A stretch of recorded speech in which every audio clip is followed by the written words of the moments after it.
Hello dear students, today we are going to understand chapter 2, Lost Spring, Stories of Stolen Childhood from the book Flamingo. The author of this chapter is Anish Chung and she is from Odisha, and her parents were also from this editor section. They were also author, and this particular chapter is a part of her famous book, and the name of the book is Lost Spring, Stories of Stolen Childhood. ये हमारे इस chapter का first part है। इसमें हम पढ़ेंगे एक बच्चे साहिब के बारे में कि वो किस प्रकार का जीवन व्यतीत करता है और क्या उसके सपने साकार होते हैं कि नहीं। Sometimes I find a rupee in the garbage. कभी कभी मुझे गार्बेज में, कूड़ा करकट में रुपीज़ मिल जाते हैं। मैंने साहिब से पूछा, तुम ये सब क्यों करते हो?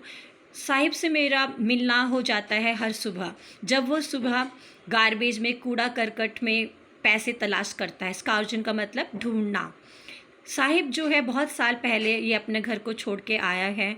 ये पहले ढाका के हरियाली वाले क्षेत्र में रहते थे और ये बहुत ज़्यादा समय पहले की बात नहीं है।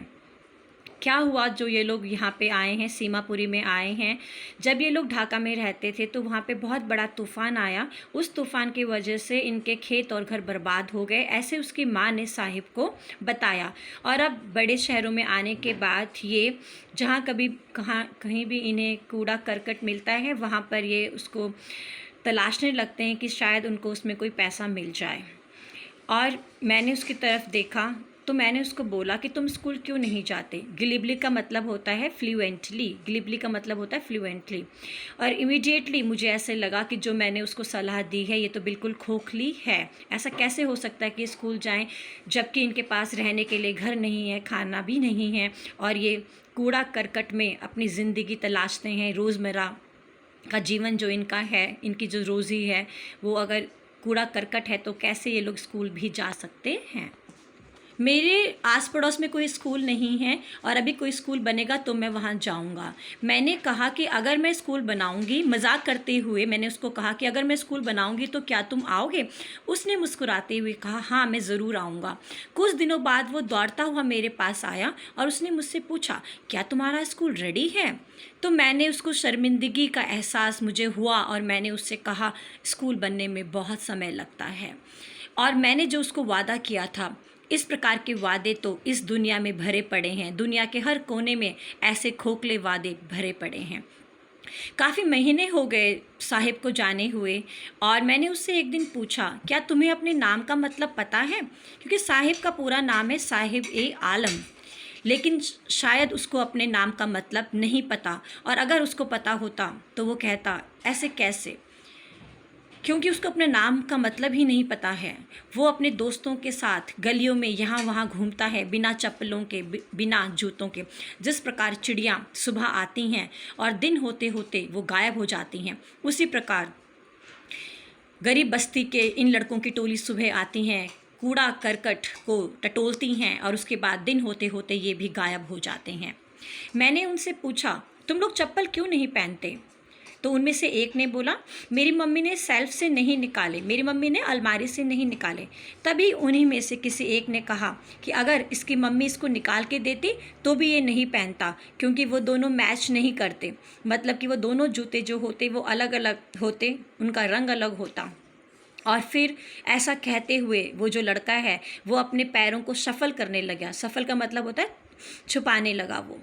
और तीसरे बच्चे ने बोला कि अगर मुझे इस प्रकार के जूते मिलें, मैंने ज़िंदगी में कभी भी जूते नहीं पहने हैं, मैं चाहता हूँ कि मुझे इस प्रकार के जूते भी मिलें। फिर उनमें से एक बच्चे ने बोला कि ऐसा नहीं है कि हमारे पास पैसे नहीं हैं, लेकिन ये तो एक रीति रिवाज है और रीति रिवाज के हिसाब से हम चप्पल नहीं पहनते। उनमें से एक बच्चे का यह एक्सप्लेनेशन था। यह सब सुनकर मैं बहुत हैरान हो गई, बहुत दंग हो गई। क्या उन्होंने जो मुझे ये जवाब दिया, क्या उन्होंने अपनी गरीबी को छुपाने के लिए मुझे यह जवाब दिया?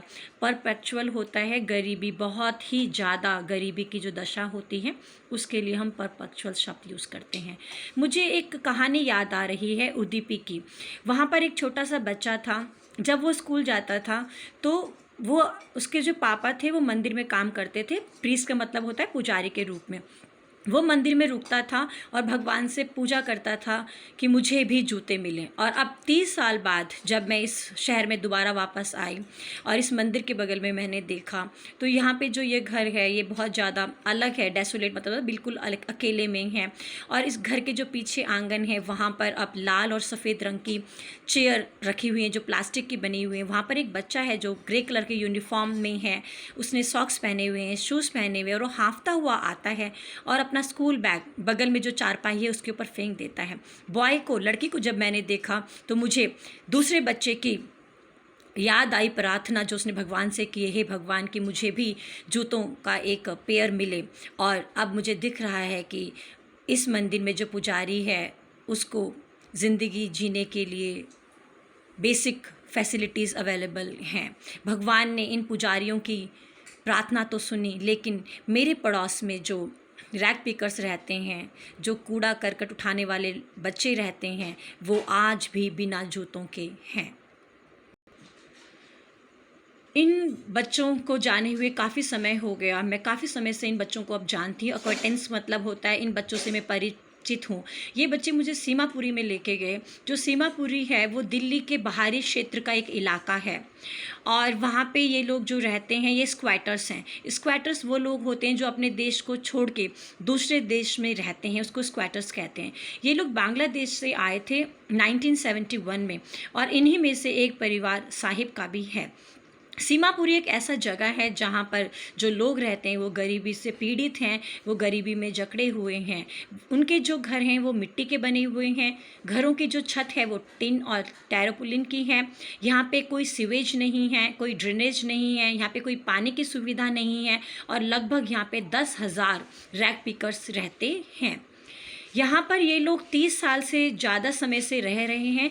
इनकी कोई आइडेंटिटी नहीं है, कोई पहचान नहीं है, लेकिन इनके पास एक राशन कार्ड है और वो राशन कार्ड भी इसलिए है ताकि ये वोटिंग के समय, इलेक्शन के समय अपना वोट दे पाएँ। ये भी जो नेता होते हैं उन्होंने अपने स्वार्थवश इन लोगों को ये राशन कार्ड बना के दिया है। इन लोगों के लिए आइडेंटिटी से ज़रूरी है खाना, क्योंकि खाना ही इनको ज़िंदा रखता है। तब उनमें से एक स्त्री बोली जो कि बहुत फटी हुई साड़ी उसने पहन रखी थी। टैटर्ड का मतलब होता है फटी पुरानी साड़ी। उसने बोला कि ढाका में जो हमारे खेत हैं, हरियाली खेत हैं, लेकिन उनसे हमें कुछ दाना भी नहीं मिलता। उससे बेहतर तो यहाँ का जीवन है जो सुबह से लेकर शाम तक अगर हम गार्बेज को भी टटोलते हैं तो इतना तो हम कमा लेते हैं कि हम पेट भर के सो पाएँ। तो हम उन ज़मीन का क्या करें जिससे हमें एक दाना भी नहीं मिलता। और यहाँ के जो बच्चे हैं वो इसी गरीबी में बड़े होते हैं और अपने मम्मी पापा का सहारा बनते हैं जीविका कमाने के लिए। अगर हम सीमापुरी की बात करें तो यहाँ पे जीविका कमाने का जो स्रोत है, जो सोर्स है, वो रैग पिकिंग है। रैग पिकिंग होता है कूड़ा करकट, बॉटल्स, प्लास्टिक्स इकट्ठा करना और उसको बेचना। बहुत सारे साल हो गए हैं और यहाँ पे अब ये लोग इस कला में निपुण हो चुके हैं। फाइन आर्ट का मतलब रैग पिकिंग अब इनके लिए एक आर्ट है, अब ये इसमें निपुण हो चुके हैं। बड़े लोगों के लिए जो गार्बेज है ये गोल्ड है, गोल्ड के जैसे है। ये इनकी डेली ब्रेड है, ये इनकी रोज़ी का साधन है, रोटी रोज़ी का साधन है। लेकिन बच्चों के लिए तो ये इससे भी कुछ ज़्यादा ही है। कभी कभी मुझे उस कूड़े करकट में एक रुपया मिलता है और कभी कभी 10 रुपये भी मिलते हैं। साहिब ने मुझे बोला और जब उसने मुझे ये बताया तो उसकी आंखें खुशी से जगमगा रही थी। आइज़ लाइटिंग अप का मतलब खुशी से आंखें जगमगाना। और उसने बोला कि कभी कभी हमें ये जो गार्बेज होता है इसमें पैसे मिलते हैं और जब हमें कुछ पैसे मिलते हैं तो हमारा जो उसको ढूंढने का तरीका है वो और भी ज़्यादा हो जाता है, कि हमें लगता है कि शायद हमें कुछ और भी ज़्यादा पैसे मिलेंगे। बड़े लोगों के लिए जो ये गार्बेज है ये रोज़ी रोटी का साधन है, ये कमाने का साधन है, लेकिन बच्चों के लिए ये एक वंडर है, ये एक हैरानी है, ये उनके लिए एक गेम है। उनको ये होता है कि आज हमें कितना पैसा वहाँ पे मिलेगा। एक सर्दियों के समय की बात है, सुबह मैंने साहिब को देखा, वो एक गेट के पास खड़ा था और वहाँ से वो देख रहा था 2 लोगों को टेनिस का गेम खेलते हुए। मुझे ये गेम बहुत पसंद है, वो धीरे से उसने बोला और वहाँ से संतोषजनक भाव से वो टेनिस का गेम खेल देख रहा था। तो साहिब ने मुझे बताया कि वो अंदर चला जाता है क्योंकि जो गेट कीपर है वो उसको अंदर जाके झूलने देता है। साहिब ने भी टेनिस के शूज़ पहने हुए हैं जो बहुत ज़्यादा अजीब लग रहे हैं क्योंकि उनका रंग निकला हुआ है। किसी ने उनको ये शूज़ दिए हैं, कोई अमीर लड़का जिसको ये शूज़ पसंद नहीं आए क्योंकि इन जूतों में से एक जूते में छेद था, इसलिए उसने इनको फेंक दिया और साहिब ने ये जूते उठा लिए। लेकिन जो ये गेम है ये बहुत ध्यान से देख रहा है साहिब, जो उसकी पहुंच के बाहर है। इंटेंटली का मतलब होता है बहुत ज़्यादा अटेंशन के साथ देखना। आज सुबह ही मैंने साहिब को देखा जिसके हाथ में एक और स्टील का कैनिस्टर था और वो अब एक चाय की दुकान में काम करता है। उसने मुझे दिखाते हुए बोला कि देखो वहाँ पे मैं काम करता हूँ और अब मुझे 800 रुपये मिलते हैं और साथ में खाना भी मिलता है। मैंने पूछा क्या तुम्हें ये काम पसंद है? और जब मैंने उससे ये पूछा तो उसका जो फेस था, अब उसके फेस में जो पहले इनोसेंस थी, जो पहले फ्रीडम थी, अब वो दिखाई नहीं देती। अब जो उसका ये स्टील का कैनिस्टर है ये उसके बदन से बहुत ज़्यादा भारी है। पहले जो वो प्लास्टिक का बैग ले जाया करता था उससे तो ये बहुत ज़्यादा ही भारी है। जब पहले वो उस बैग को लेके जाया करता था जिसमें कि कूड़ा करकट होता था, वो उसका अपना था, वो अपनी मर्ज़ी का मालिक था। लेकिन अब वो अपनी मर्ज़ी का मालिक नहीं है। अब वो जिस दुकान पे काम करता है वहाँ पर जो मालिक है उसका वो सेवक है। अब वो अपनी मर्ज़ी से ज़िंदगी नहीं जी सकता, लेकिन ये उसकी बेबसी है कि उसको यहाँ पे ये काम करना है। सो डियर स्टूडेंट्स, हमने ये पार्ट फर्स्ट पढ़ा है इस चैप्टर का और हमने देखा साहिब किस प्रकार की ज़िंदगी जीता है और किस प्रकार उसका जो सपना था वो टूट गया और कैसे गरीबी से ग्रस्त ये लोग होते हैं और इनको जो सुविधाएं मिलनी चाहिए वो जीवन में नहीं मिलती हैं। Thank you.